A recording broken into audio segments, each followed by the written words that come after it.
Episode की शुरुआत में हम देखते हैं सीजुन बे को खाने के लिए हनी देता है, जिससे मामा बियर खुश हो जाती है। तभी टीओ भी वहां आता है, जिस पर सीजुन उससे पूछता है कि क्या तुम और रेस्ट नहीं करना चाहते।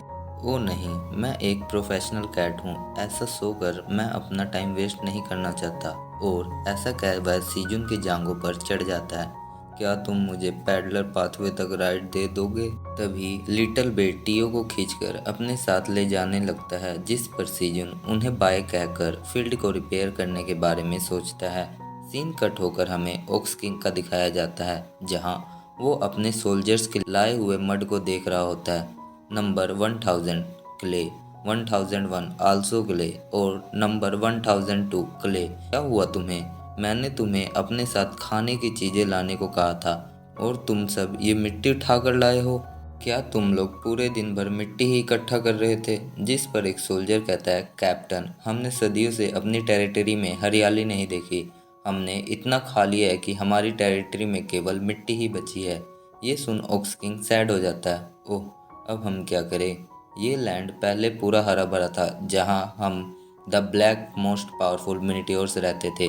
लेकिन ब्लू मून के टाइम हमारे सोल्जर्स की एनर्जी लॉस हो जाने के कारण सभी मिनिट्योर्स एनर्जी गेन करने के लिए इन्हें खाने लगे। जैसे कि हमें पता है, ये बहुत बड़े और मैसिव ईटर्स होते हैं, जिस कारण ग्रीनलैंड कुछ ही दिनों में बैरन लैंड में बदल गया। अब हमारे यंग मिनिट्योर्स के लिए ग्रीन ग्रास बिल्कुल नहीं है, जबकि ग्रास की वजह से ही हम अपने इंटेंस एनर्जी और प्राइड को स्थिर रख पाते हैं। इसके बाद ओक्स किंग 1003 को बुलाता है, जो वहां नहीं होता, लेकिन कुछ ही देर बाद वह आ जाता है। सॉरी कैप्टन, मैं लेट हो गया, मैं थोड़ा भटक गया था। चलो कोई बात नहीं, तुम ठीक हो, वही बहुत बड़ी बात है।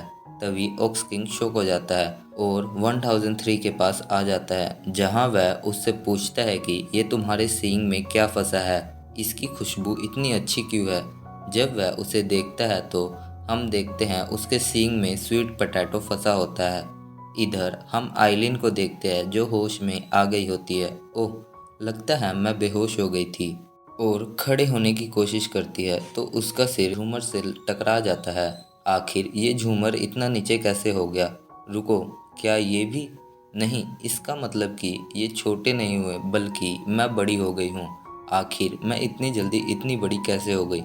ओह, याद आया, मैंने ब्लू चेरी टमाटोज इनसे में नॉर्मल टमाटोज से ज़्यादा मैजिकली एनर्जी और माना होता है, और मैंने एक साथ 5 खा लिए, जिसकी वजह से मेरे ड्रैगन हार्ट में चैन रिएक्शन हुआ, जिससे मुझे इंटेंस ग्रोथ मिला।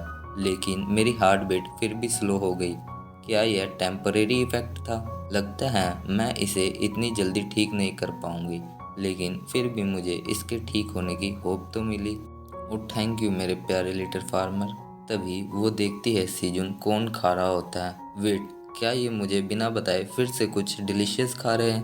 पर ये खा क्या रहे हैं? मुझे इस छोटे से क्रिस्टल में कुछ साफ सा दिख नहीं रहा। जिसके बाद वह अपने पापा की पुरानी बिग क्रिस्टल बॉल ढूंढने लगती है। तभी वो दरवाजे में फंस जाती है। मुझे भी खाना है, मुझे स्नैक्स चाहिए, मुझे भी दो सीजुन। सीन कट होकर केव का दिखाया जाता है, जहां बनीज कॉर्न प्लग कर सीजुन की हेल्प कर रहे होते हैं। तभी सीजुन होगन बनी को कहता है कि क्या तुम सभी को कह दोगे कि खाना तैयार है, और इसके बाद वह स्टीम कॉर्न्स को चेक करने लगता है। ओह, लगता है कि ये सब अच्छी तरह स्टीम हो गया है, और उन्हें दूसरे प्लेट में ठंडे होने के लिए निकाल लेता है। तभी आइलिन भी उससे कॉर्न मांगती है, जिस पर सीजुन कहता है कि वैसे भी मैं तुम्हें भी देने की सोच रहा था, क्या तुम थोड़ा रुकोगी, मैं इसे ग्रिल कर लूं। जिस पर वह हाँ करती है। थोड़ी देर बाद सीजुन कुछ कॉर्न को ग्रिल कर और कुछ को स्टीम कर लेता है, और ग्रिल कॉर्न पर टीओ के लाए हुए रेड चिली और पेपर्स को छिड़क कर उनमें से कुछ आइलिन को ऑफर करता है, जिससे आइलिन खुश हो जाती है। इसके बाद वे सभी मिलकर खाने लगते हैं, जहां पेरेंट्स बनी बच्चों को खिलाने में व्यस्त होते हैं। जो देख सीजुन एक कोन को चम्मच से छीलकर उसके दानों को बच्चों के खाने के लिए एक प्लेट में रख देता है, जिससे बेबी बनीज मज़े से खुद ही खाने लगते हैं। जब सीजुन अपना कोन टेस्ट करने ही वाला था, तो वे बेबीज बनी को देखकर शॉक होता है, जहां सभी बनीज ने कॉर्न सीड को अपने ऊपर चिपकाकर उससे खेल रहे होते हैं। सीजुन उनके ऊपर से सीड्स को निकालता है और एक एक कर उन्हें खिलाने लगता है। ओह, काश टियो होता। मैं कम से कम आराम से अपना खाना तो एंजॉय करता। आई मिस यू टियो।